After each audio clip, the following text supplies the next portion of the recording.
반갑습니다. 여기 신촌 성결교회가 소속되어 있는 기독교 대한성결교회 산하 서울신학대학교 올해로 105년 역사를 자랑하는데 72년도 제가 저기 아현동 군리방다리 지금 치워졌습니다. 고가다리 옆에 5천 붉은 벽돌 건물로 일제시대 때부터 시작되었고요. 74년도에 부천으로 이사가서 아직은 여전히 그래서 부천이지만 서울신학대학교라는 이름을 걸고 있고요. 거기서 제가 1994년부터 신학을 가르치고 있는 이신건입니다. 원래 이정미현, 연세대 정미현 박사가 맡았던 순서인데 개인 사정상 제게 순서가 넘어왔는데 불행 중 다행이고 감사하게 생각합니다.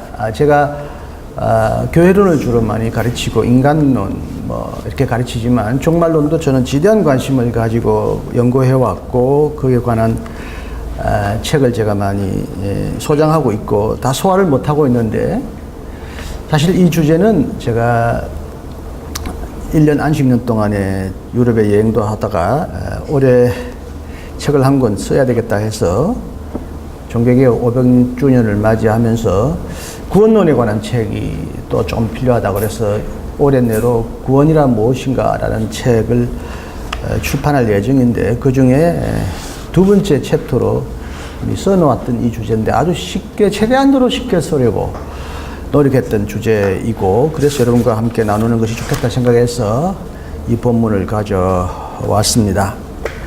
하나님 나라의 실제성인데요. 하나님 나라의 현실성에 관한 주제입니다. 여러분 이미 원고가 가지고 계시니까 가급적 이 원고에 충실하게 읽고 설명드리겠습니다. 교회는 이 세상의 기쁜 소식, 곧 복음을 전파하라는 사명을 듣고 그 부름을 받아 모이는 그리스도인들의 공동체입니다. 그렇다면 복음이란 무엇인가? 무엇이 기쁜 소식인가? 예수님이 가장 먼저 말씀하셨던 것, 일평생 죽기까지 그리고 부활 이후에 성천 전까지 늘 말씀하시고 가장 중요하게 여기셨던 말씀이 무엇인가? 그거는 칭의도 아니고 성결도 아니고 예정도 아니고 바로 하나님의 나라다. 예수님은 마태복음과 마가복음에 보면 공적인 생활을 시작하시자마자 첫 마디가 회개하라 하나님의 나라가 가까이 왔다 라는 말로 그의 생애의 공적인 활동을 시작하셨다고 기록되어 있습니다. 그의 모든 말씀과 행동은 바로 하나님의 나라가 무엇인지를 설명하려고 애쓰셨던 그런 내용으로 가득 차 있습니다. 그분이 오신 목적, 그분이 말씀하시는 내용, 그분이 목적으로 삼고 있는 모든 것이 하나님의 나라였습니다. 흔히 말하는 듯이 교회도 아니고 흔히 말하듯이 출세와 성공도 아니고 행복도 아니고 좌우간에 예수님은 그가 이 땅에 선포하시고 가져오고자 하셨던 그분의 모든 의도의 총체는 하나님의 나라였다라는 것이죠. 그래서 저는 예수가 하나님 나라를 가져온 것이 아니라 하나님의 나라가 예수를 이 땅에 보냈다 이렇게 표현하고 싶습니다. 물론 하나님을 성부라 볼 때 성부께서 이 땅에 그의 아들을 보내셔서 하나님 나라를 이 땅에 선포하게 하시고 실현하게 하셨다. 하나님이 그를 이 땅에 하나님 나라의 파송꾼으로 전파자로 하나님 나라를 실현하는 자로 그의 아들을 보내셨다고 한다면 예수로 인하여 비로소 하나님 나라가 온 것이 아니라 하나님 나라 때문에 예수는 이 땅에 오셔야 했다. 오실 수밖에 없었다고 말할 수가 있겠습니다. 성부 하나님을 떠나서 또 성령의 능력을 떠나서 하나님의 나라를 설명할 수 없지만 좌우간에 예수님을 떠나서 하나님 나라를 상상할 수는 없습니다. 우리가 흔히 하나님 나라에 관하여 많은 오해와 잘못된 억측을 가지게 되는 중요한 이유 중에 하나가 예수님과 무관한 하나님의 나라를 말한다는 것이죠. 어떤 환상이나 체험이나 어떤 자기의 주관적인 확신에 따라 하늘나라를 말하지만 예수님과 무관한 하나님의 나라는 적어도 성경이 말하고 복음의 핵심으로 우리에게 소개되고 있는 하나님의 나라와는 전혀 무관하다고 할 수 있죠. 그래서 바르트는 하나님의 나라가 예수의 인격 안에서 가까이 왔다 이렇게 표현하고 또 많은 신학자들은 예수를 인격으로 온 하나님의 나라다. 이렇게 표현하기도 합니다. 각주 1번에는 제가 가지고 있는 하나님 나라에 관한 구약성서, 신약성서, 현대신학자들의 문헌과 한국에 번역된 하나님 나라에 관한 책을 나름대로 소개해 보았습니다. 전부는 아니고 다 모두가 다 포괄하는 건 아니지만 나름대로 구약성서로부터 신약성서에 이르기까지 현대신학까지 하나님 나라를 소개하는 학자들의 견해를 소개해 보았기 때문에 관심 있는 분은 이 자료를 참조해 주시길 바랍니다. 그런데 성경의 말씀 말대로 하나님 나라가 가까이 왔다라고 이렇게 선포할 때 좀 여러분 이상하게 들리지 않으셨습니까? 물론 마태는 하나님이란 말 자체도 거룩한 이름을 부르기를 회피하고 하나님의 이름을 함부로 부를 수 없기 때문에 하나님이란 말 대신에 하늘이란 말로 다르게 표현했습니다. 하나님의 나라든 하늘 나라든 나라가 가까이 온다 하는 말은 사실 어휘적으로 보면 어색한 말입니다. 나라라 하면 우리가 흔히 땅, 국가를 말합니다. 왕이 있고 백성이 있고 영토가 있는 그런 어떤 국가를 말하는데 국가가, 땅이, 나라가 우리에게 가까이 온다 이렇게 말할 수는 없지 않겠어요? 하늘이라고 말해도 마찬가지죠. 하늘 하면 우리가 이제 공중에 새와 비행기가 나르고 먼 까마득한 저 창공을 생각하는데 저 창공에 있는 그 무엇이 우리에게 다가온다는 말입니까? 어떤 나라가 우리에게 온다는 말입니까? 예수님께서는 하나님 나라가 오신다는 말도 쓰셨지만 종종 누가복음 17장 21절에 있는 말씀처럼 하나님 나라가 여기저기 있는 것이 아니라 우리 가운데 있다는 말도 하셨고 마치 하나님 나라가 선물인 것처럼 주고받을 수 있는 것처럼 믿음이 적은 자들이여 왜 두려워하였느냐 아버지가 너희들에게 그 나라를 주시기를 기뻐하신다라고 해서 마치 주고받을 수 있는 어떤 선물, 물건처럼 표현되어 있지만 자관에 하나님 나라가 올 뿐만 아니라 우리 가운데 있다라는 말씀도 하십니다. 이 말은 조금 더 하나님 나라가 온다든지 하늘 나라가 우리에게 온다는 말보다 훨씬 쉽게 다가오고 이해가 됩니다. 왜?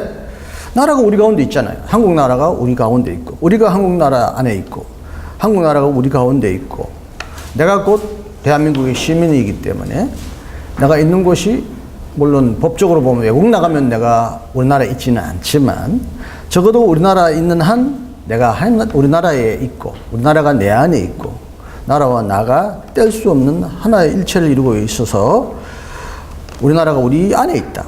우리가 모인 곳이 우리나라다. 이렇게 말할 수도 있겠죠. 하늘나라가 여기 우리 가운데 있다고 해도 하늘나라, 하늘이라는 말을 표현 써도 틀리는 말은 아닙니다.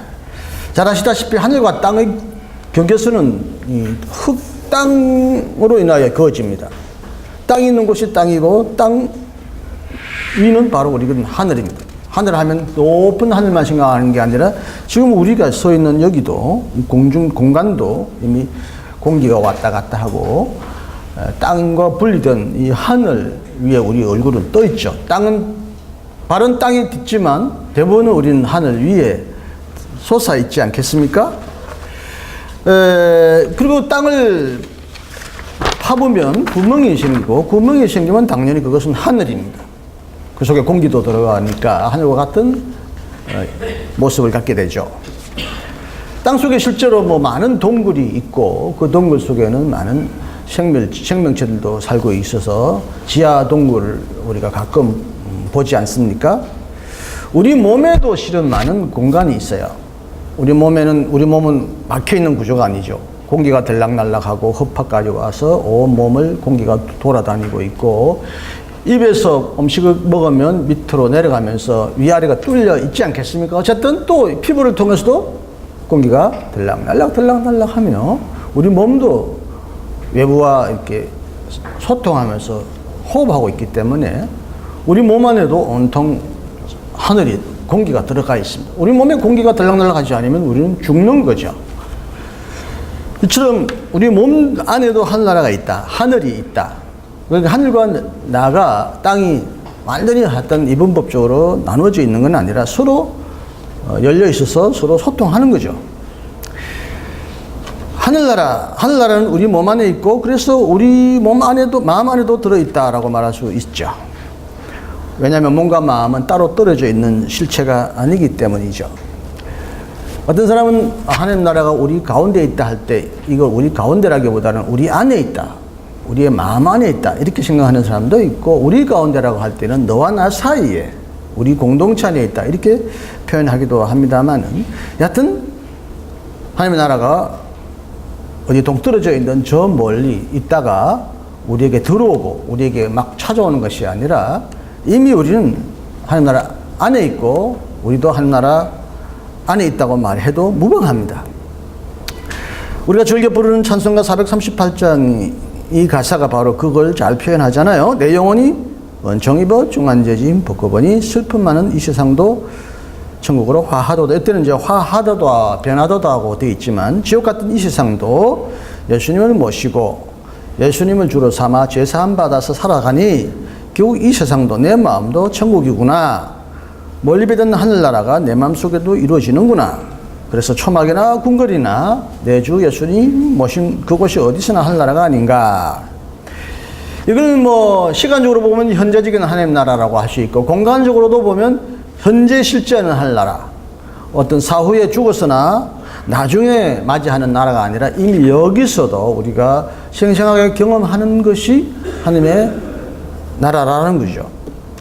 그래서 예수님은 하나님 나라가 가까이 왔다라고 하면서 단순히 기다리라고만 말씀하지 않고 우리 안에 있는 하나님 나라, 우리 가운데 있는 하나님 나라를 보여주시고 드러내시고 그 나라를 즐겨 누리시면서 그 비유로서 실제적인 생생한 실제로서 잔치를 많이, 죄인들과 가난한 자들과 잔치를 여시면서 이 잔치 가운데 하나님 나라가 우리가 가운데 있다, 하나님 나라가 우리 가운데 이미 들어왔고 퍼져가고 있고 우리도 누릴 수 있다라는 어떤 그런 구체적인 행동을 삶으로 보여주셨다고 볼 수가 있겠습니다.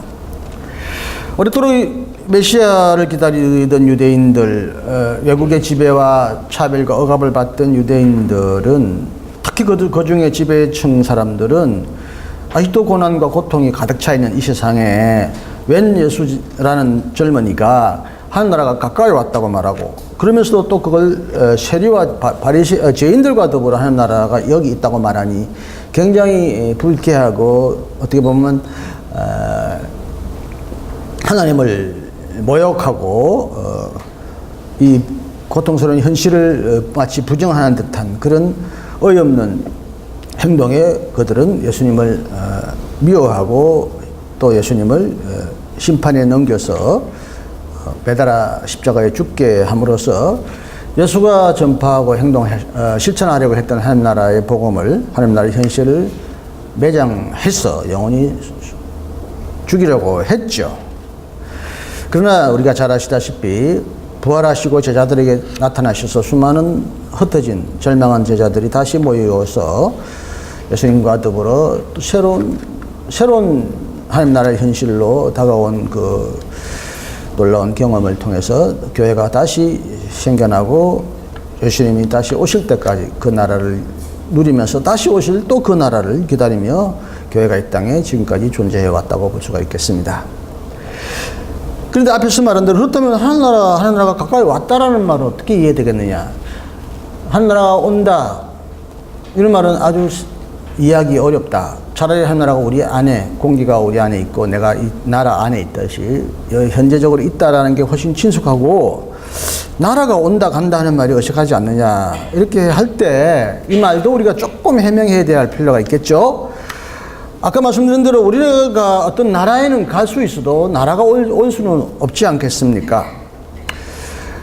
비록 둥근 지구가 하루에 한 바퀴 이렇게 돌아서 회전해도 일본이, 미국이 우리나라에 올 수는 없는 노릇입니다. 우리가 아름다운 나라, 천국과 같은 그런 나라를 찾아서 여행하고 돌아올지언정 내가 있는 자리로 그 나라가 어느 날 가까이 다가올 수는 없습니다. 내가 나가서 아무리 아름다운 천국 같은 세상을 보았다 하더라도 결국 그 나라를 떠나서 다시 돌아온다면 그 나라는 저 멀리 있는 것이고 나는 여전히 멀리서 그 나라를 그리워할 뿐입니다. 상상 속에서 천국 같은 이 세상, 아름다운 세상, 정말 이 땅에 존재한다는 어떤 천국과 같은 비경을 그리워하고 가고 싶어서 늘 준비는 할 수 있어도 오늘날 그 천국이 내 앞으로 성큼 다가올 수는 없습니다. 만약 지각 변동이 일어나가지고 지구가 막 몸살 일으키면서 막 주름살 지면서 갑자기 내가 좋아하던 어떤 먼 나라가, 내가 그리워하던 그 천국 같은 나라가 이렇게 하나의 나라로 우리나라처럼 붙어버리거나 한 나라로 녹아버릴지도 모르죠. 그럴 수 있을 수도 있죠. 지각 변동이 일어난다면.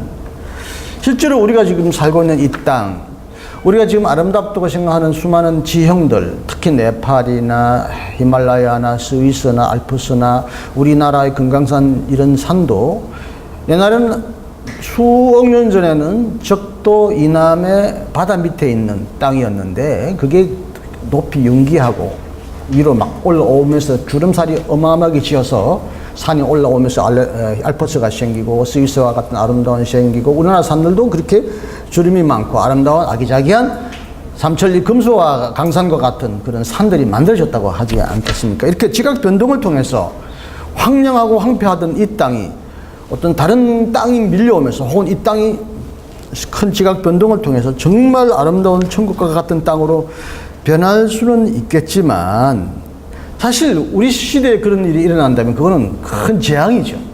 어마어마한 지각 변동은 대부분은 어마어마한 희생과 피해를 일단 가져오지 않겠습니까? 수많은 생명체와 가옥이 파손되고 난 유해야 나중에 후세대인들이 후인들이 나중에 우리 후손들은 누릴 수 있는 아름다운 산이 될지라도 만약 우리에게 천국 같은 스위스 아름다운 알프스 산이 여기 밀려온다면 우리에게는 재앙이죠.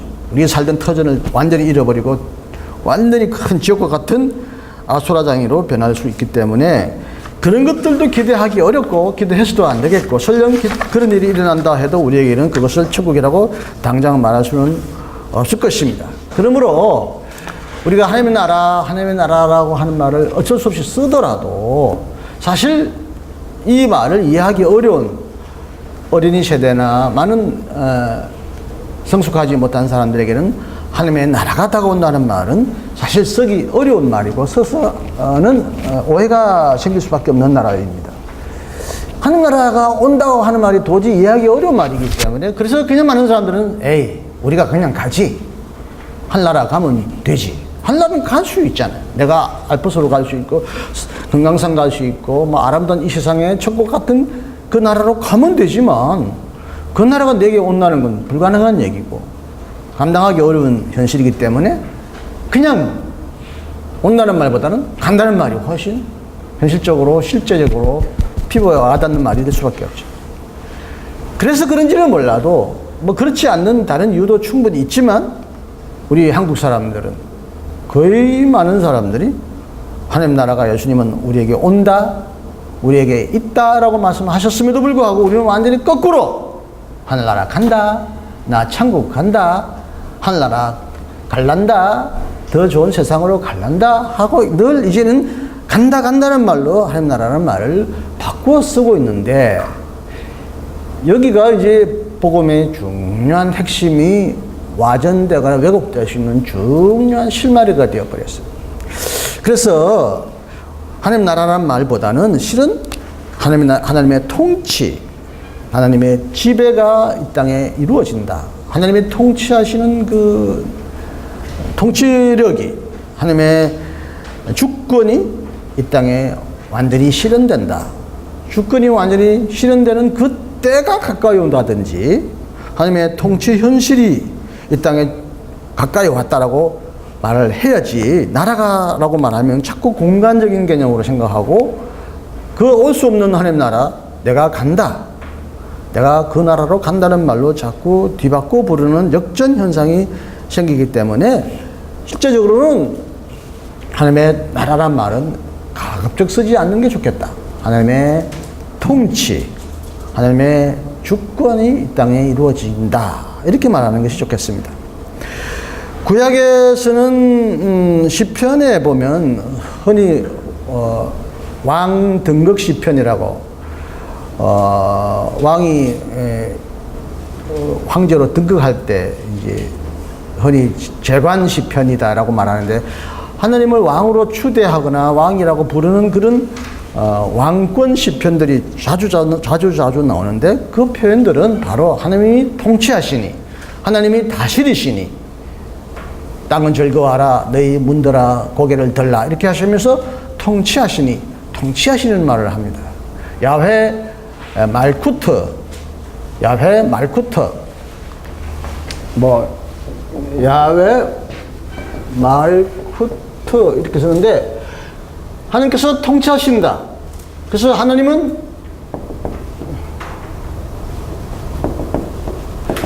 왕이시다. 하나님은 통치하신다. 말쿠트 혹은 하나님은 왕이시다. 하나님은 임금이시고 다스리신다. 이런 말로 표현해야 훨씬 성서적이다. 구약 성경은 하나님의 나라라는 말보다는 하나님께서 통치하시니 하나님께서 다스리시니 땅들은 떨고 두려워할지어다. 하나님이 오직 이 세상의 유일한 통치자이시다. 하나님만이 이 세상의 임금이시니 이 세상의 모든 임금은 헛것이요 이 세상의 모든 다른 신들은 헛것이다. 오직 하나님만을 복종하라. 모노 야훼이즘 오직 야훼만을 너희가 순종하고 청종하라. 그리하면 너희가 살 것이고 그 하나님 야훼도 다른 신으로 대체하거나 심지어 우상으로 대체하거나 심지어 우상으로 조각하지도 말라. 오직 이 땅을 창조하신 하나님만이 유일한 통치자시다. 구약 성서적으로 보면 하나님 나라라는 말은 바로 천지를 창조하시고 이 천지를 주재하시고 이스라엘 백성을 선택하시고 이스라엘 백성을 구원하시고 또 이스라엘 백성을 때때로는 심판하시는 창조자 하나님, 이스라엘 백성의 하나님, 언약의 하나님, 이스라엘 백성을 습득하신 하나님이라는 의미에서 그 하나님의 통치권을 표현할 때 쓰는 표현이 신약에 와서는 하나님 나라가 가까이 왔다. 바실레야 투. 이 바실레야라는 말도 여러분 잘 아시다시피 나라라는 말이긴 한데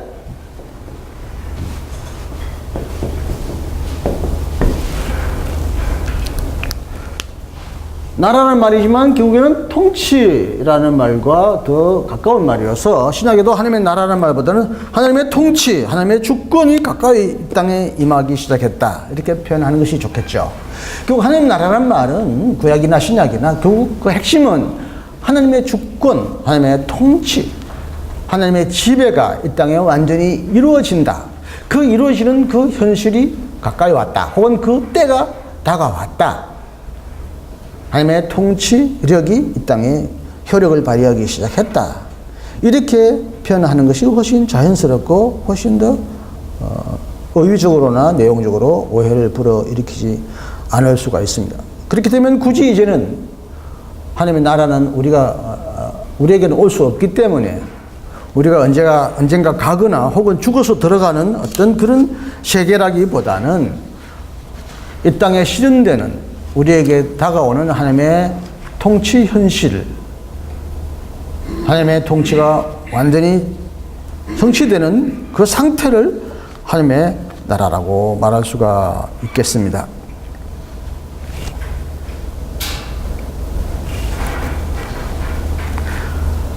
만약 자꾸 하나님의 나라라는 말을 하게 되고 하나님 나라가 온다는 말이 써져 있음에도 불구하고 결국 나라가 우리에게 올 수 없기 때문에 결국에는 우리가 하나님 나라에 간다고 자꾸 말하게 되면 결국은 이 땅에 이미 왔거나 이루어지고 있는 하나님 나라는 존재하지 않는 듯이 결국 하나님 나라는 저 멀리 배는 어떤 본향에 저 높은 우주에 있는 듯이 착각하게 되고 자꾸 우리의 시선을 현실에서보다는 미래로 사후로 저 어떤 하늘 저 위로 쳐다보도록 하는 그런 잘못된 영향을 미칠 수가 있습니다.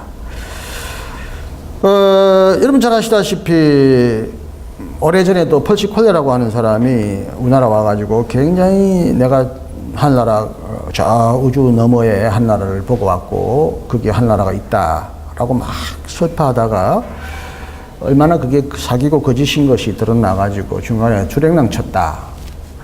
인천 대집회에서 통역하던 목사님이 도저히 말할 수 없어서 중간에 내려와 버렸다. 미국 가보니까 그가 말하는 미국의 그의 교회 모든 것들이 다 사기꾼이었구나. 이런 얘기를 한번 들은 적이 있어가지고, 퍼시콜라인지 펩시콜라인지, 하여튼 한번 우리나라에 크게 사기치고 간 적이 있었는데, 이렇게 어떤 우주에 하늘나라가 있고 그 우주 위로 우리가 올라가야 된다는 이런 하나님의 나라는 오늘날 더 이상 이제 통하지가 않죠. 우주 개발이 발전하고 우주 어마어마한 먼 데까지 망원경으로 이제 보게 되면서 우주 어떤 저 멀리에 하늘나라가 존재한다는 생각은 이제 거의 하게 되지는 않게 되었는데, 그러나 많은 사람들이 심지어 신학을 공부를 많이 하거나 큰 교회를 담임하고 목사님들도 간증이나 설교를 보면 계속 지금까지도 죽어서 천국 간다, 장례식 설교 때 천국에 이른다, 우리가 이 땅에 결국 떠날 것이고 이 땅은 나그네고 우리 인생은 결국 잠시 머무는 어떤 곳이고 여기는 어디까지나 소풍 오거나 잠시 들르러 온 곳이고 결국 우리의 본향은 다른 곳이 있다.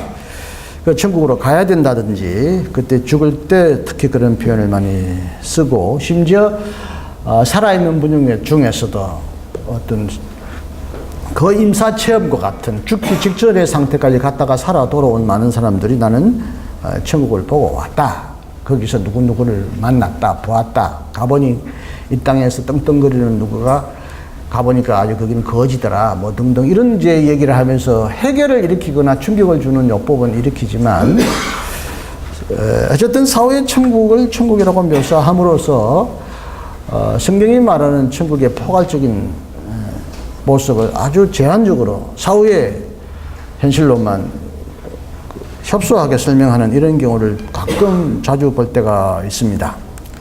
그렇게 되면 여전히 많은 사람들이 죽어서 천국 갔다 온 사람들이 있는데요.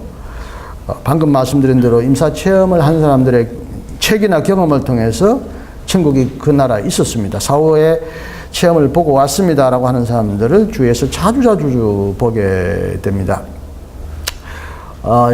제가 신학교 시절에 심령과학에 관한 책들이 꽤 많이 유행해가지고 저도 한때 그에 깊이 심취하고 빠진 적이 있었습니다만은,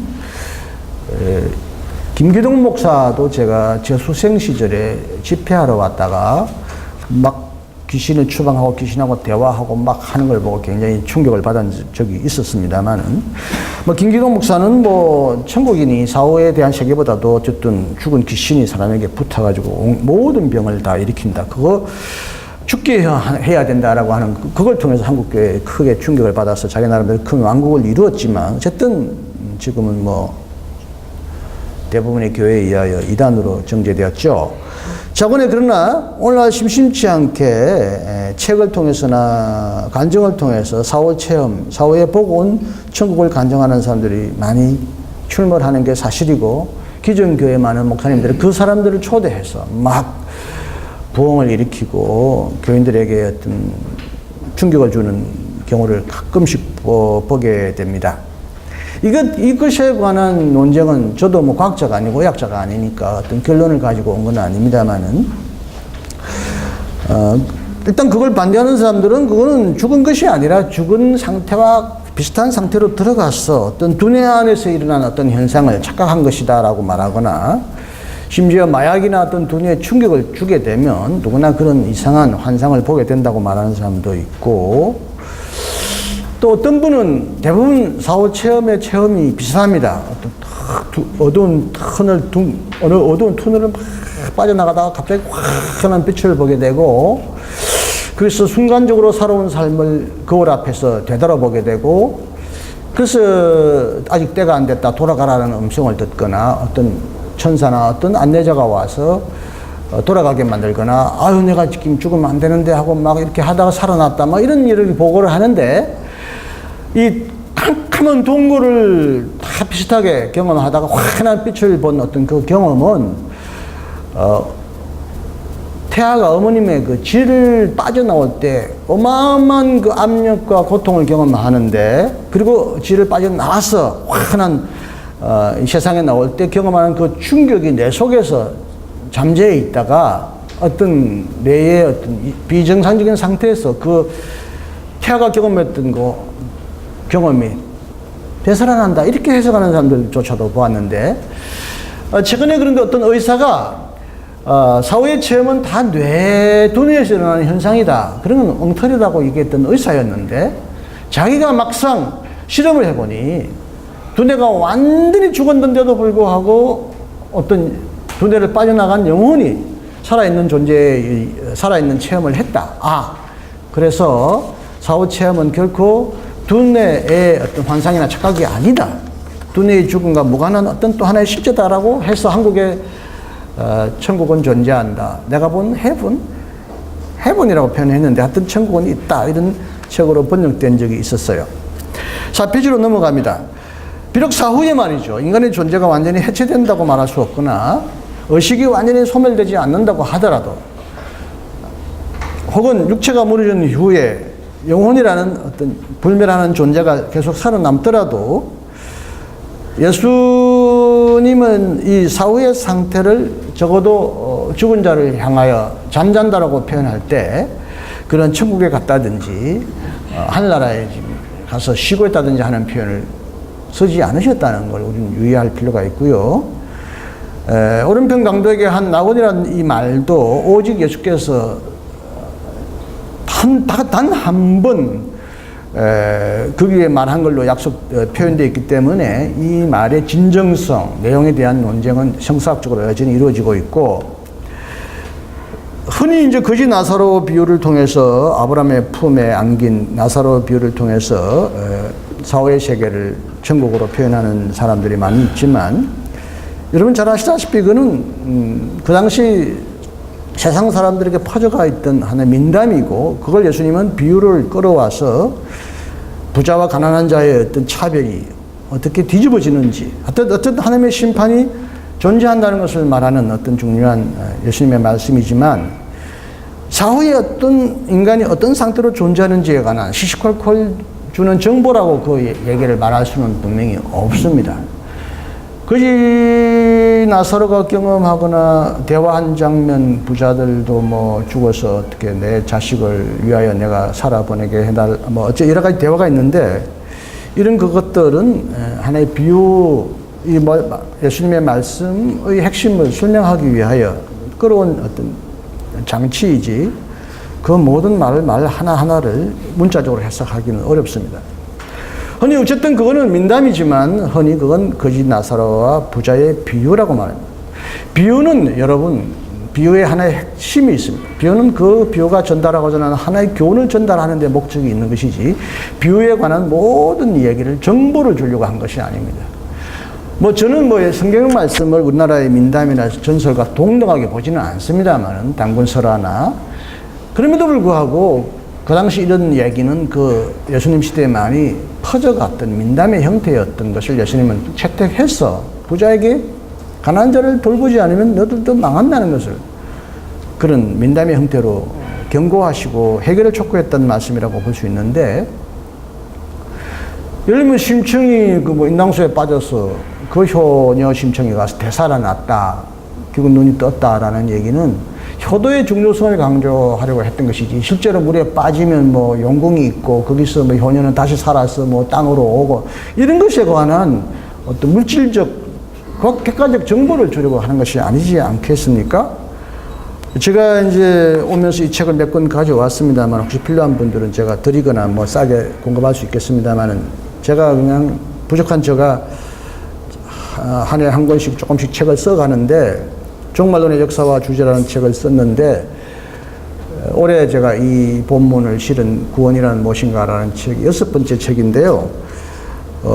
두 번째 편의 책에 제가 뒷부분에 그 얘기를 제가 여기다 써놨습니다만은, 부자와 가난한 거지 나사로의 비유에 대하여 제가 이 뒷부분에 아주 장시하게 설명했기 때문에 궁금하신 분은 한번 보셨으면 합니다. 여기는 소위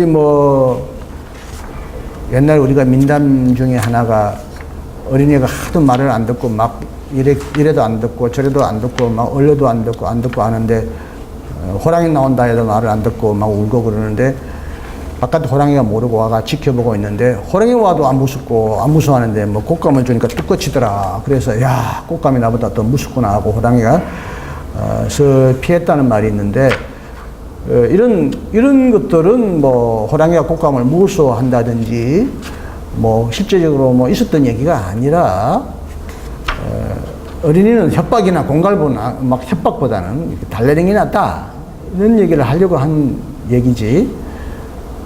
아주 옛날에는 뭐 민가에는 호랑이도 출몰 했겠지만 뭐 호랑이가 사람 말을 알아듣겠습니까? 뭐 호랑이와 꽃감의 뭐 능력을 보여주려고 한 얘기는 아니지 않겠습니까? 하여튼 제 얘기는 어떤 민담의 얘기를 예수님의 성경에 나오는 얘기와 평준화하자는 뜻은 아니지만 자관의 예수님의 말씀 중에는 그 당시 많은 문학 작품이나 근동의 얘기들도 예수님은 분명히 비유로서 끌어오셨던 것은 틀림없기 때문에 드리는 말씀입니다만은 그 외에도 뭐 이제 요한복음에 아버지 집에는 그할 것이 많다, 내가 데리러 오겠다 이런 말도 오늘날 많은 사람들이 사후에 천국을 설명하는 발언으로 많이 이 얘기를 쓰고 있지만 잘 아시다시피 이 말씀은 예수께서 십자가에 돌아가시기 직전에 십자가에 죽겠다는 말을 고별 설교 형태로 하신 말씀이지 부활하시고 성천하시면서 내가 아버지 집에 집 지으러 가고 집을 넓혀 놓으면 내가 너희들 데려오겠다라고 한 말씀은 분명히 아니고요. 이 집의 메타포는 예수께서 십자가 지시고 우리를 위하여 구원을 베푸신다는 하나의 구원의 현실을 아버지의 집이라는 메타포로 나는 말씀하셨다고 보고 있는데 자건에 이것도 어떤 하늘나라에 어디 존재하는 맨션, 집, 큰 집, 작은 집, 뭐 개집 이런 것처럼 우리가 어떤 실제 하는 어떤 사건에 대한 표현이라기보다는 예수님의 비유요 복음을 설명하기 위한 하나의 보조 장치로서 예수께서 하신 말씀이라고 볼 수밖에 없죠. 설령 이런 본문의 말씀을 문자적으로 사실 그대로 믿는다 하더라도 그렇다면 우리가 사후에 죽어서 가는 어떤 상태를 낙원에 간다든지 혹은 아브라함의 품에 간다라고 말하면 적어도 성서적으로는 성서가 그렇게 말하지 않겠느냐고 말하면 되는데 낙원도 아니고 아브라함의 품도 아니고 죽어서 하늘나라 갑니다. 영원한 천국으로 들어갑니다. 이렇게 말하게 됨으로써 복음과 충돌되는 많은 모순점을 낳게 된다는 거죠. 오래전에 제가 신학교 다니면서 아현동에 부흥회하는데 이경순 목사님이라는 분이 사후에 췌장이 다 썩어버리고 자기가 관에 들어갔는데 3, 4일 만에 일어나가지고 뭐 어떤 신비한 사후를 보고 왔다고 부흥회하는 걸 보고 제가 큰 은혜를 받았습니다만은 한 몇 년 전에 돌아가셨습니다. 우연히 장례식장에 가서 그분을 만났어요. 근데 그분 췌장이 없어도 약을 안 먹고도 병원에 안 가고도 잘 산다고 췌장이 아니라 뭔가 장이 꼬여가지고 썩어가지고 돌아가셨는데 살아나서 사후를 보았고 그걸 가지고 부흥회를 많이 하셨는데 약을 드시고 하시면 좋을 텐데 왜 약도 안 드시고 저렇게 하시나 했는데 아닌가 다름이 역시 몇 년 후에 돌아가 버리시더라고요. 의약품을 의존하지 않는다는 게 꼭 믿음 좋은 것을 드러내는 수단은 아닌데 하나님께서도 의학적인 방법을 통해서도 창조주 하나님께서 창조의 질서를 통해서도 우리를 통치하시니까 약도 먹으면서 기도해야 되는데 그분은 했던 의약을 먹지 않고 철저히 믿음으로 사신다고 하시면서 생각보다 빨리 돌아가셨더라고요. 근데 그분이 돌아가시기 전에 제가 목사님께 부흥회에 은혜 받았는데 학교에서 가르칠 때 자꾸 사후에 천당 간다, 사후에 하늘나라 간다는 말을 하면 안 된다고 가르치면 많은 애들이 이렇게 사후를 보고 온 사람들이 있습니다. 천국 보고 왔답니다 하는 얘기를 하는데 목사님도 그렇게 얘기하셨던 걸로 기억하는데 지금도 그렇게 생각하시냐 그러니까 그분은 이런 식으로 얘기하시더라고요. 내가 감히 어떻게 하늘나라를 보겠냐, 하늘을 본다고 내가 하늘나라를 설명할 수 있겠냐, 어떻게 하늘나라를 감히 내가 보고 왔겠냐, 그건 뭡니까? 그냥 말하자면 그건 한 낙원 정도라고 표현하면 좋겠다. 낙원 정도. 응? 내가 이 땅에 본 어떤 경험으로 어떤 생각해 본 그런 낙원이지 하늘나라는 우리가 이 땅에서 본 경험으로 상상할 수 없다. 난 하늘나라라고 말한 적은 없다. 어떤 사후를 어떤 체험을 했고 그 세계가 있다는 걸 얘기했을 뿐이지 나는 그걸 천국이라고 말한 적이 없다라고 하셔가지고 재밌네 그랬는데 오늘 많은 그 신학자들 중에는 요한 웨슬리나 많은 사람들은 성도의 상태를 낙원이라고 말합니다.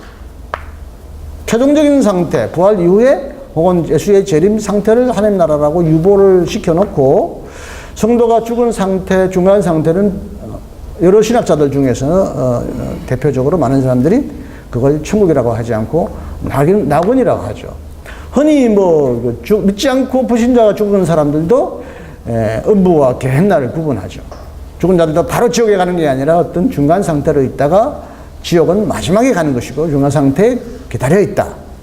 소울이라든지 이런 표현을 쓰면서 중간 상태의 이론으로 그렇게 유보적인 상태로 말하는데 최소한도 기독교인이 사후의 상태를 이렇게 하나의 중간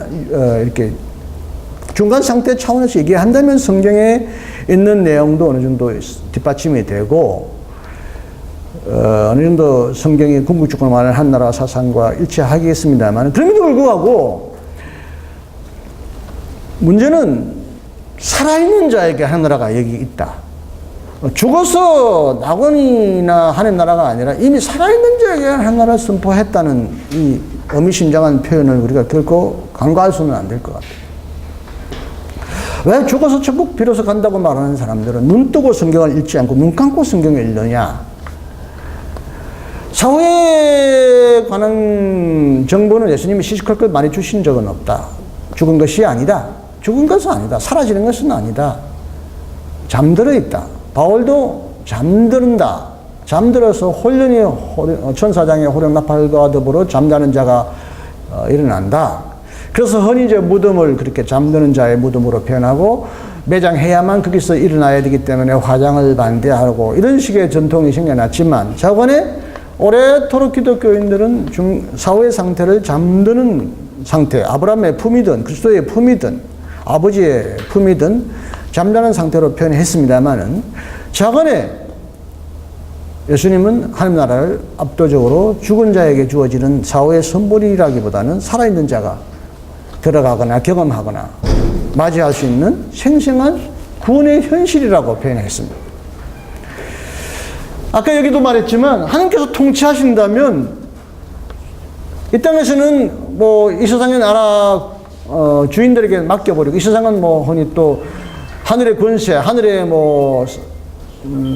사탄 권세에게 맡기고 혹은 땅의 수많은 지배권은 미국이나 러시아나 이 땅에 돈 있는 폭력적인 통치자에게 맡기고 하나님은 오직 죽은 자들만 통치하시고 죽은 자들에게 천국과 지옥을 나누셔서 그 천국에 하나님은 그곳에서만 통치하는 분처럼 이해하게 되면 하나님은 창조자의 길을 포기하시는 거고 이 땅에는 하나님 나라가 없고 하나님의 통치가 이루어지지 않고 결국 이 세상은 지옥과 같고 이 세상은 허망한 부평초와 같이 떠돌다가 덧없이 살다가 결국 돌아가야 될 정처 없는 곳이고 궁극적으로 아버지가 계신 그 나라, 저 나라, 사후의 나라만이 아버지가 그곳에만 계시고 그곳에만 아버지가 통치하시고 그곳에만 우리를 기다리고 계시고 오실 때까지 기다리고 계시는 그런 아버지의 나라인 것처럼 착각할 가능성이 매우 크죠. 그런데 구약에서나 신약에서나 하나님께서 통치하신다. 야훼 멜렉, 말쿠트, 바실레 투라고 할 때는 하나님은 적어도 창조 때부터 영원히 이 세상의 통치자이시고 이 세상을 주관하시고 한 번도 이 세상을 통치하는 것을 포기하신 적이 없고 그리고 이 세상이 고통과 비극으로 가득 차 있다 하더라도 이 세상을 사탄에게 완전히 넘겨주거나 이 세상을 어떤 이 땅의 통치자에게 완전히 넘겨주신 적은 없습니다. 임시적으로는 어떤 사탄에게 위임하시거나 임시적으로 이 땅의 통치자에게 한정적으로 통치권을 위임할지는 몰라도 여전히 이 세상의 통치자로서 이 세상을 통치하시고 이 세상을 섭리하시기를 포기하신 적은 한 번도 없습니다. 그렇다면 만약 이걸 포기해버린다면 우리는 창조주 하나님 신앙을 포기해버리는 셈이고 이 땅의 모든 희망을 다 포기해버리는 셈이고 죽거나 예수께서 오시는 그날만을 바라보고 죽지 못해 오늘 하루하루를 살아가는 목숨만 유지하는 욕심 유지하는 것보다는 차라리 죽는 게 훨씬 나은 왜냐하면 죽고 나면 더 좋은 세상이 기다리고 있으니까 이런 식으로 이 세상은 끊임없는 대기소가 되고 어쩔 수 없이 죽지 못해 사는 그런 비참한 지옥의 땅으로 변하지만 성경은 적어도 그렇게 말하지 않는다. 하나님께서는 졸지 아니하시고 주무시지 아니하시고 비록 이 세상에 아무리 암울하고 고통스럽다 할지라도 그럼에도 불구하고 하나님께서 이 세상을 포기하시거나 이 세상을 버리시거나 저 세상에서만 우리가 오도록 기다리시는 그런 하나님이 아니라 언제나 신실하신 살아계신 하나님이라는 것. 이 신앙을 포기하게 되면 기독교 신앙의 생동력, 힘은 잃어버린다고 생각합니다. 물론 하나님의 통치를 부인하는 사람이 세상에 많습니다. 하나님의 통치를 거부하는 사람들이 부지기수입니다. 하나님의 나라를 거부하고 하나님의 나라를 전도하고 하나님의 나라를 방해하고 하나님의 나라를 막고 하나님의 나라를 힘으로 강탈하고 강제로 하나님 나라를 거부하는 이 땅의 지상 세력은 있고 그래서 여전히 이 세상은 고통과 비극이 넘침에도 불구하고 그렇다고 해서 하나님은 이 세상은 더 이상 내가 통치할 수 없겠다. 도저히 인간은 다스릴 수 없는 존재야. 포기하자. 사회의 세상이나 내가 지배하고 거기서 너희들을 위하여 집을 지어놓고 잘 기다리마. 이 땅에 어쨌든 살 동안 잘 살다가 나한테로 오라. 이렇게 말하신 적은 없다는 얘기죠. 이 세상의 사람들이 이 세상의 왕이나 돈이나 권력이나 빽이나 그 어떤 것으로 주인을 섬기고 이 세상을 온통 눈물 바다로 바꾸어 가더라도 여전히 우리 그리스도인들은 이 세상이 하나님의 나라이고 하나님이 통치하는 세상임을 거부해서는 안 되겠다는 것입니다. 그리고 이 세상을 등지고 더 좋은 세상으로 가자고 말해서도 안 된다는 것입니다. 오히려 예수님처럼 그러면 그럴수록 주의 나라 이 땅에 임하게 하옵소서.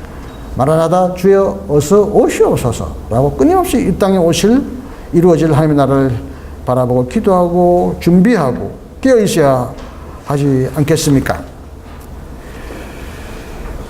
만약 이 땅에서도 존재하는 하나님 나라의 실제를 부인한다면 교회가 이 땅에 존재할 이유는 없습니다. 교회는 단순히 사후에 천국으로 보내는 미래 정거장이 되어버리고 말지 이 땅에서 구원을 경험하고 이 땅에서 구원을 나누고 이 땅에서 구원의 현실을 전파하는 그런 살아있는 하나님 나라의 공동체가 될 수가 없겠습니다. 구약에도 우리가 하박국에도 보고 아슈비츠의 수용소에서 갇혀있는 사람들을 우리가 보았듯이 아무리 캄캄한 어둠의 밤이어도 그는 하나님의 통치를 부인하지 않았고 욥과 같이 극심한 고통 속에서도 그는 하나님의 살아계심을 간증했고 아슈비츠 수용소들 죄인들도 비참하게 죽어갔지만 벽에다가 하나님이 지금도 살아계신다. 먹구름 뒤에도 태양이 빛나듯이 아슈비츠의 극심한 고통 속에서도 하나님은 살아계신다. 그런데 재미나는 것은 아슈비츠가 히틀러가 세운 비극적인 어마어마한 포로 수용소였는데 아마 러시아 사람들이 먼저 이쪽 동쪽으로 들어왔는데 이게 아마 누가 지어낸 말은 아니겠어요. 그 높은 하나님의 사랑 말로 다 표현을 못하네. 그 말씀이 거기에 새겨져 있고 하나님은 여기에도 계신다. 이런 말을 했다고 하잖아요. 몰랐죠?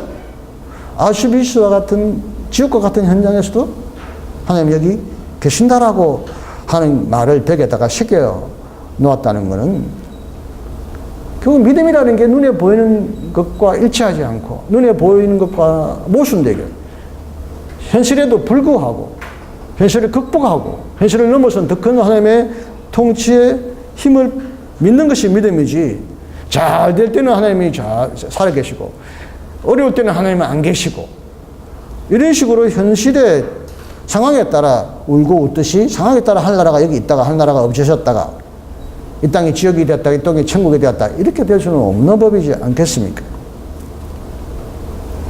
자, 그럼에도 불구하고 끈질기게 저 하늘을 바라보고 하늘 위로 올라간다. 하늘 위에 저 위에 하늘나라가 있다라고 말하는 사람들은 또 에녹을 말하고 엘리사를 막 말하고 그러는데요. 주와 함께 길 가는 것 한 걸음 한 걸음 하는데 3절에 가면 제가 뚝 꺼쳐버려요. 하늘 에녹같이 우리도 천국에 들려 올라갈 때까지 기독교의 복음의 핵심이 천국에 들려 올라간다.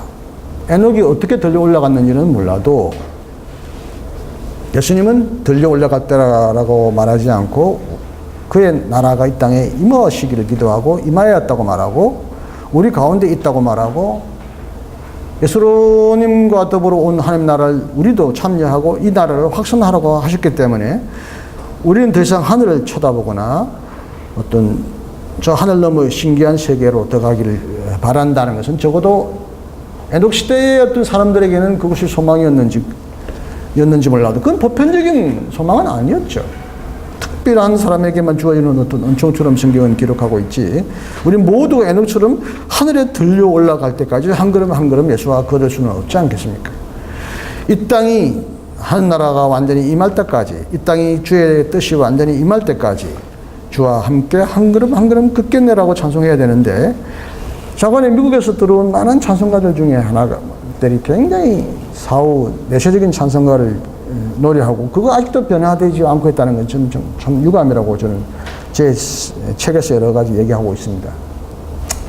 예, 근데 저도 절교 부릅니다마는 저 높은 곳을 향하여 날마다 나아간다. 그 높은 곳이라는 말이 무슨 뜻인지는 정확하게 사람마다 다르겠지만 뭐 천국이라고 해도 천국을 향하여 날마다 나아간다.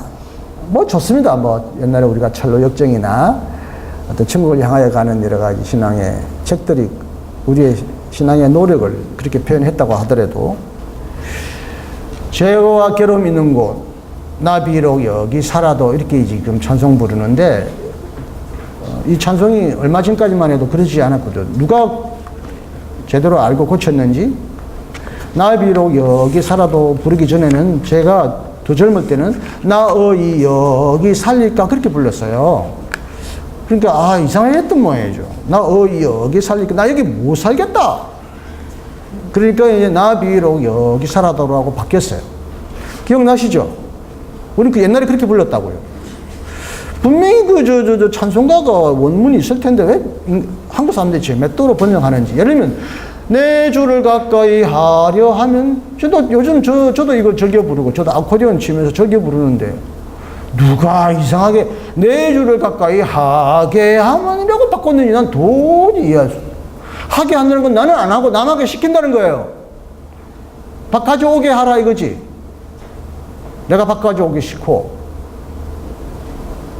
내 주를 가까이 하려 하면, 내가 주님을 향하여 널 가까이 하려 하는 것이 힘들다는 얘기인데 하게 하면 나는 가까이 안 가고 너 보고 가게 한다는 거죠. 사역형이에요. 누가 이렇게 어처구니없이 찬송가를 이렇게 작사했죠? 난 그래서 영어가 원래 그렇게 되어 있는 줄 알고 영어 본문 봐니까 전혀 니어로 가투디 그냥 점점 더 가까이 당신에게 이런 표현이지. 그게는 하게 한다 안 하게 한다라는 뭐 동사도 없어요. 이야, 나 비록 여기 살아도가 나 여기 살릴까라고 하는 그 가사보다 낫지만 난 이것도 마땅치 않아요. 나 비록 여기 살아도 여전히 여기 사는 것이 못마땅하다는 뜻인데 그런 뜻이 아니잖아요. 나 지금 여기 열심히 살면서 여기서 주님의 일을 열심히 하면서 여기서 살라고 목숨을 주는 한까지 난 여기서 최선을 다해 열심히 기쁘게 살면서 초막이나 궁궐이나 여기서 하나님의 나라를 누리면서 더 큰 하나님의 나라를 바라본다고 해야지. 여전히 여기 사는 게 못마땅하다고 한다면 이 땅에 살라고, 이 땅에 선하게 만드시고 이 땅에 내어놓은, 이 땅에 탄생하게 하시는 하나님의 거룩하신 뜻을 물리치고 여기 못 살겠어요. 어쩔 수 없이 살아요. 이런 식이잖아요. 그래서 기독교인들도 가끔 자살하는지는 모르겠습니다만은 죽을 때 죽더라도 여기는 우리는 최선을 다해 여기서 감사하며 기쁘고 즐거워하며 살아야죠. 저번에 제 본문이 조금 건너뛰었습니다만은 결과적으로는 하나님 나라는 창조 이래로 하나님께서 통치하는 현실을 말합니다. 하나님의 이 세상의 주인이시라는 것입니다. 눈에 보일 때는 비극과 눈물이 탄식이 이 세상을 지배하는 것 같아도 눈에 보일 때는 세상의 돈이, 힘이, 권력이, 무기가, 사드가, 원자탄이, 폭탄이 세상을 지배하는 것 같아도 그건 다 헛개비라는 것이죠. 하나님의 통치는 언제나 그친 적이 없고 하나님이 이 세상을 통치한 것을 포기한 적이 없다는 거죠. 그럼에도 불구하고 이 나라는 아직 오지 않았고 이 통치는 완전히 실현되지 않았기 때문에 그 나라가 완전히 실현될 날을 기다리고 그 날을 기다릴 뿐만 아니라 그 나라의 힘으로 그 나라의 능력을 여기서 우리도 받아서 이 나라를, 이 세상을 그의 나라가 되도록 변화시켜 나가도록 우리가 그리스도의 일꾼으로, 그리스도의 제자로 부름받은 것이 안 되겠습니까?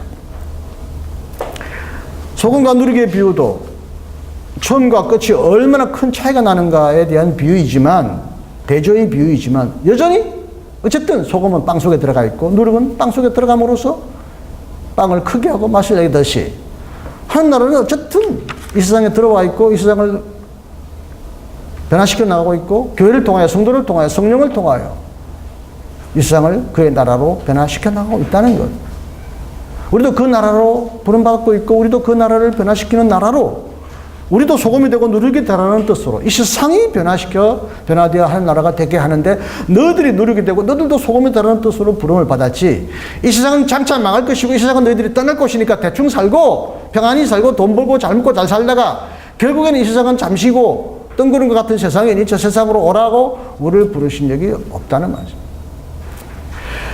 결론적으로 이 본문에는 없지만 한 나라가 실제적이냐 할 때, 하나님이 통치하신다 할 때 과연 우리는 하나나라 통치가 이 땅에서 이루어지고 있느냐 이거죠. 그걸 계산할 수 있거나 측정할 수 있느냐. 물론 성경에서 말하는 하나나라는 인간이 측정하거나 인간이 계산할 수 있는 영역을 넘을 수 있습니다. 누룩을 넣어놨더니 하룻밤씩 크게 불어났어요. 누룩이 어떻게 불어나는지 밤새 지켜본다고 해서 그게 다 측정이 되는 게 아니에요. 게다시가 어떻게 커서 큰 나무가 되는지, 오늘날 뭐 카메라로 계속 밤새, 요즘에는 뭐 좋은 카메라가 나오니까 자연 다큐멘터리 찍는 사람들 보면 수년의 자연 환경을 찍어가지고 순간적으로 확 하는 거 모습을, 막 꽃이 확 피어나거나 막 봄에서 여름에서 막 가을로 갑자기 확 변하는 이런 멋진 다큐멘터리를 보면 이렇게 눈에 보이듯이 현실을 촬영할 수 있을지 몰라도, 적어도 예수님은 하나님 나라를 인간의 생각으로 계산하고 언제 다 된다, 언제 온다, 이때 온다, 저때 온다라고 말씀하지 말으셨고, 여린 땅 속에 있는 보화처럼, 누룩처럼 눈에 보이지 않는 하나님의 힘으로, 하나님의 능력으로 커가고 있지만 우리는 기도할 수 있고 준비할 수 있고 믿을 수 있는 어떤 그런 현실로 설명하셨잖아요. 그럼에도 불구하고 인간이, 하나님께서 이성을 주신 한 이성의 눈으로, 이성이 절대적이지는 않지만 이성의 눈으로 하나님의 통치의 현실이 이 땅에 실질적으로 이루어지느냐를 한번 측정해 본다면, 저는 신학생들에게 5가지 기준으로 한번 해보자. 하나님이 이 세상의 주인이다. 왕도 아니다. 부자도 아니다. 남자도 아니다. 이 세상이 모든 자들이 하나님만이 유일하게 왕이시고 모두가 그의 평등한 백성이 될 날을 기다리는 것이, 그것이 완전히 이루어지는 것이 하나님 나라라 한다면, 확실히 정치적으로 보면 소수의 지배자, 소수의 왕이 점점 신락하고 실각하고 모든 사람들이 정치적으로 주권을 회복하는, 다수에 의한 지배, 모든 자가 왕이 되고, 심지어 이제는 대통령도 머슴이, 대통령이 무슨 제왕이냐 말이야, 황제냐, 내려오라 말할 수 있는, 우리나라에 뭐 북한이나 몇 나라 제외하고는 모두가 주권자이고 모두가 평등한 나라. 어쨌든 그들이 하나님을 믿고 이 세상을 민주주의 국가로 만들었든지, 하나님이 없어도 이 세상을 그런 민주주의 국가로 실현해 나갔든지 간에, 우리 믿음의 눈으로 볼 때 이 땅의 모든 자들이 주권자가 되어가고, 사람 위에 사람이 없고 사람 밑에 사람이 없는 평등한 민주국가가 실현된다는 것은 하나님 나라가 과거보다 훨씬 이 땅에 더 크게 이루어졌다는 거예요. 중동의 나라에 기독교를 전파하려고 들어가기는 어려울 거예요. 이슬람 국가를 전복하고 기독교 국가를 세운다는 것이 보통 어려운 일이 아니지만, 이슬람 국가의 수많은 전제 군주들이 실각하고 그 나라의 민주적인 통치자가 이루어진다는 것은 하나님 나라가 중동 나라에 확산되어 가서 커간다는 것을 말하는 하나의 중요한 징조라고도 볼 수 있어요. 그렇게 되면 복음도 들어갈 확률은 커지는 거예요. 전제 군주가 무너진다면, 모든 사람들이 통치자가 된다면, 정치적으로 민주화된다면 종교의 자유도 실현될 가능성이 더 가까워지는 것은 사실이 아니에요. 정치적으로는 확실히 이 땅의 하나님 나라가 과거보다 훨씬 더 넓게 확산되었습니다. 하나님을 왕이라고 인정하든 하지 않든 실제적으로 이 땅에는 하나님 외에는 어떤 왕도 허락하지 않는 모두가 평등한 하나님의 백성이 되는 그런 세상이 점점점 나는 확산되고 가고 있다는 것은 하나님 나라가 이 땅에 과거보다 훨씬 가까이 왔다는 것을 실감한다고 저는 믿습니다. 혹은 경제적으로는 물론 빈부격차가 심각해집니다. 뭐 20대 8이 아니라 이제는 뭐 2명의 부자가 온 세상의 99%의 땅이나 재산을 다 소유하는 이런 어처구니 없는 빈부격차가 점점 벌어질지는 모를지라도 절대 빈곤이나 절대 가난으로부터는 우리가 많이 벗어났다. 그래도 어느 정도는 빵을 먹고 생존은 보장하고 있고 어느 정도는 우리가 살아갈 수 있는 터전을 넓혀가고 있다. 빈부격차라고 하는 이 비극적인 모습만 극복한다면 경제적으로도 과거보다 우리가 그래도 하나님께 감사할 조건이 훨씬 많잖아요. 사회적으로는 장애자라는 이유로, 흑인이라는 이유로, 여자라는 이유로 초회되고 차별되고 왕따당하고 이런 사회와 차별과 소외와 이런 것들은 엄청 사라지죠. 이제는 사람만이 아니라 동물의 권리도 이제는 우리가 찾아줘야 된다고 할 정도로 모든 사람들이 자기의 고유한 권리, 신성한 권리를 존중함을, 가치를 인정받는 세상으로 가고 있다면 경제적으로는 좀 문제가 있지만 사회적으로는 분명히 과거보다 이 땅이 훨씬 하나님 나라가 이루어지는 나라로 나는 믿습니다. 한 50년 전만 해도 여자분 계시지만 어찌 여자들이 집 대문 바깥으로 나갑니까? 무슨 교육을 받습니까? 여자는 애 낳는 애기였고 가정에 완전히 무슨 가정주부였지. 언제 여성이 참정권이 있었고 아직도 여성 안수를 허락하지 않는 교단이 있긴 있지만 전반적으로 보면 여성이나 장애자나 흑인이나 백인이나 인종과 계급과 차이 없이 모두가 하나님의 자녀로서의 평등한 권리를 누린다면 하나님 나라가 20년 전보다 30년 전보다 100년 전보다 훨씬 지금 여기 가까이 이루어지고 있다고 저는 믿습니다. 그게 믿는 자들의 노력에 의하여 이루어진 것이든 믿지 않는 사람들의 투쟁에 의한 것이든 자관의 그 배후에는 나는 하나님의 나라를 이 땅에 건설하시고 하나님 나라의 주기를 기뻐하시는 하나님의 크신 자비가 있다고 저는 믿습니다. 복음 전도를 봅시다. 하나님을 인정하고 하나님의 아버지로 인정하고 교회를 세우는 이 복음의 전도는 유럽이나 일부 미국은 쇠퇴하지만 아프리카나 아메리카나 아시아나 중국이나 앞으로는 기독교 인구는 훨씬 점점 팽창하고 있습니다. 하나님을 인정하고 믿는 믿음의 식구들이 훨씬 늘어나고 있다는 것은 과거보다 지금이 이 땅에 하나님 나라가 더 확산된다는 증거라고 봅니다. 등등 이런저런 이유로 한 나라를 어떤 사후의 체험이나 사후의 어떤 예수께서 이 땅에 오실 때 왕창 우르르 하루아침에 체험해야 될 기적과 같은 그런 것이 아니라 우리 삶 속에 조금씩 현실화되고 있고 누릴 수 있고 경험할 수 있는 것이라고 봅니다. 만약 하나님께서 자연 만물을 창조하셨고 자연 만물에서 나오는 소산들을 우리가 먹는다면 난 이 커피도 하는 날의 음료라고 보는 거예요. 예수께서는 돌아가시기 전날 그 나라에서 우리가 난 포도주를 마시기 전까지 안 마시겠다고 말씀하시면서 포도주를 한 날의 음료라고 비유하셨고 우리는 성찬을 마실 때마다 포도주를 마시지만 예수께서 하나님이 이 세상의 통치자이고 이 땅을 통치자하시는 분이 이 땅이 그의 나라를 만드셨다면 하나님께서 내주신 모든 창조 만물 가운데 준 모든 음료가 바로 하나님 나라의 음료지 무슨 다른 음료겠습니까? 커피를 마시고 그 향을 마실 때마다 나는 하나님 나라의 천국의 향기를 마십니다. 하나님의 음료를 감사의 기쁨으로 마십니다. 하나님께서 주신 모든 귀한 것 중에 하나가 다 하나님의 나라의 것이고 하나님의 것이고 하나님께서 우리에게 주신 것이라면 바로 그것이 하나님 나라의 복음이고 하나님 나라의 기쁨이고 하나님 나라의 즐거움이 아니겠습니까? 자건에 하나님 나라는 이처럼 우리가 손으로 만지고 경험할 수 있고 지금 우리도 누리고 있는 생생한 현실적인 사건으로서 그럼에도 불구하고 완전히 이 땅은 하나님 나라가 되지 않았기 때문에 우리는 하나님 나라를 위하여 기도하고 노력하고 사탄이 완전히 정복되거나 죽음이 정복되거나 이 땅에 강포한 지배자가 거꾸러지거나 모든 부자들이 홍수로 내려가고 모두가 부자도 가난한 자도 없는 그 세상을 위하여 기도하고 노력하고 복음 전하지 않겠습니까? 어떤 하나님 나라는 저 멀리 있는 죽어서 가는 실체가 아니라 예수 그리스도 안에서 현재 가까이 다가왔고 사실 우리나라도 말이죠. 기독교가 들어오면서 얼마나 많이 좋아졌어요. 기독교가 들어오면서 여성이 해방됐고 남녀 차별이 극복되었고 기독교 들어오면서 교육이 들어왔고 우리나라에 말이죠. 초창기 가톨릭 천주교인들이 박해를 받고 순교당할 때 많은 사람들이 주기도문도 못 외웠는데 순교한 사람들이 많고요. 작년인가요? 프란치스코 교황이 우리나라에 오셨을 때 100명의 복자 시효를 내릴 때 그중에 황씨라는 사람이 하나 있었어요. 황씨가 복자라고 시효됐는데 그 사람은 백정이었습니다.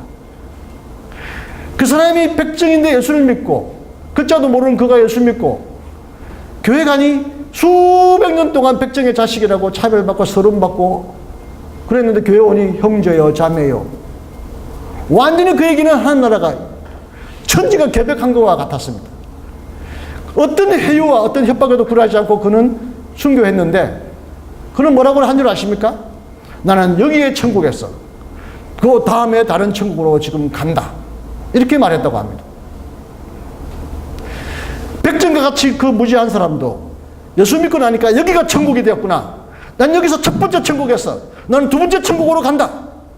그렇게 말하면서 그는 죽음에 두려워하지 않고 순교했다고 하잖아요. 적어도 예수 믿는 사람들이 예수 때문에 내가 여기서 내 집이 내 가정이 이 세상이 천국으로 변했고 천국으로 확산하기 위하여 내가 오늘 부름받았다는 확신이 있어야지. 뭐 이렇게 힘들다고 아무리 힘들다고 이 세상을 버리고 저 세상의 천국만 바라보고 살도록 그리스도인들로 하여금 그렇게 비겁하게 이 세상의 책임과 이 세상을 사랑하고 이 세상을 변화시켜야 될 책임을 무시하게 하고 자꾸 사회의 천국으로 내세의 천국으로 시선을 돌리게 만듭니까? 이러니 이런 기독교가 오늘날 세상에서 변화의 능력이 없고 개혁의 능력이 없고 그러니까 기독교가 지탄받는 게 아니겠습니까? 민중의 아편이라고 막스로부터 비판받은 이후에 여전히 세상을 비관적으로만 바라보게 하는 것은 복음의 핵심이 아니라고 봅니다. 하나는 창조 때부터 지금까지 그리고 예수 그리스도가 이 땅에 오신 이후부터 하나는 이 땅에서 도도하게 번져나가고 있고 확산되어 가고 있는 살아있는 실제이다. 그것이 좋아서 그 기쁨에 겨워서 여러분 교회에 왔고 지금도 교회에 떠나지 않고 있는 것이 아니겠습니까? 그 사명이 있기 때문에 여전히 불완전하고 죄 많은 교회임에도 불구하고 교회를 통해서 하나님 나라가 이 땅에 확장된다는 그 확신 속에서 오늘 우리가 가난과 어려움 속에서도 주의 복음을 전하는 것이 아니겠습니까? 제발 이렇게 생생하고 살아있는 지금 맛보고 앞으로도 영원히 맛볼 수 있는 생생한 하나님 나라의 실제성을 여러분들이 몸으로 체험하고 몸으로 증거하고 이 땅이 하나님 나라가 또 변할 뿐만 아니라 속히 그의 나라가 이 땅에 임하실 수 있도록 여러분이 모든 힘을 다하여 헌신하시고 충성하신다면 부족한 제가 오늘 강의한 것에 대해서 보람을 느낄 것이고 여러분에게 정말 감사하게 돌아갈 수 있을 것 같습니다. 제 강의는 일단 강의록에 근거해 있기 때문에 뛰어넘어도 보시면 알겠고요. 그동안 평소 생각하시던 대로 제가 강의를 했거나 또 평소 생각하신 것과는 정반대의 얘기를 들으셨는지 모르겠습니다. 이제 자주 뵐 기회가 없을 테니까 한번 이 기회에 한번 질문해 주시기 바랍니다. 예수님께서 그 주기도문에서 네. 뜻이 하늘에서 이룬 것 같이 땅에서도 이루어지다 그랬어요. 예, 예. 그러면 하늘과 땅이 뭐가 다릅니까? 예, 참 좋은 질문입니다. 사실 이 마태복음은요, 원래 누가복음에는 없다고 해요. 두 개. 하늘에 계신이란 말도 과연 누가에 바로 나오나요? 그냥 우리 아버지요. 혹은 하늘에 계신 우리 아버지요. 하고 나라가 임하옵시며 이름이 그렇게 하옵시는데 마태는 거기다가 마태는 특히 하나님의 뜻을 실현하는 제자도의 실천을 많이 강조해요. 마태는. 새로운 그리스도께서 주신 새로운 계명 실천, 행함을 강조하는 것이 마태복음의 특징인데 어쨌든 그건 마태의 추가적인 설명이라고 그래요. 그 마태만이 또 하나님의 나라를 하늘나라라고 바꿨는데 그럼에도 불구하고 그가 하늘에서 뜻이 이루어진 것 같이 할 때 이 하늘 여기서 이제 여전히 하늘에 대한 우리의 어떤 그 고백을 우리가 무시할 수 없는데 하느님은 하늘에 계신다. 뭐 하늘에서 통치하신다 할 때 이 하늘이라는 말을 우리가 단순히 포기할 수는 없죠. 예를 들면 천지를 창조하기 전에는 하나님은 어디 계셨어요? 그러니까 천지를 창조하시기 전이든 창조하시기 이후든 성경은 이제 하늘을 크게 세 가지를 말하는데 이렇게 창공, 이 바람이 있고 새가 나르는 이 창공을 표현하기도 하고 그 다음에 어떤 그 더 큰 도저히 보이지 않는 상상할 수 없는 인간이 계산할 수 없는, 측량할 수 없는 그런 어떤 공간도 하늘 위에 하늘이 이렇게 말하고, 또 뭔가 하나님이 계시는, 물론 여기도 나왔지만 옛날 고대인들은 마치 이렇게 땅을 삼층천처럼 땅이 있고 저 하늘 위에 하나님이 계시는 보좌가 있고 땅 밑에 세계, 수월, 지옥 이렇게 있다고 생각했던, 삼층천으로 생각했던 시대가 있긴 있었어요. 더 이상 우리가 그처럼 하늘 저 위에 어떤 공간 위에 천국이 얹혀 있는 것처럼 생각할 수 있는 시절은 이미 불가능하게 됐는데, 어떤 우리가 볼 수 없고 통치할 수 없고 이해할 수 없지만 어떤 하나님이 존재하는, 하나님이 현실적으로 존재하는 하나님의 공간, 하나님이 거하시는 실제. 왜냐면 지금 이 하늘도 하나님이 창조하신 창조 현실, 피조물이란 말입니다. 그러면 이 피조물 속에 계신 하나님이 아닌 이 세계를 창조하기 이전부터 계신 어떤 하나님의 보좌라든지 하나님의 거처가 있을 거 아니겠어요? 그걸 성경은 하늘이라고 표현하죠.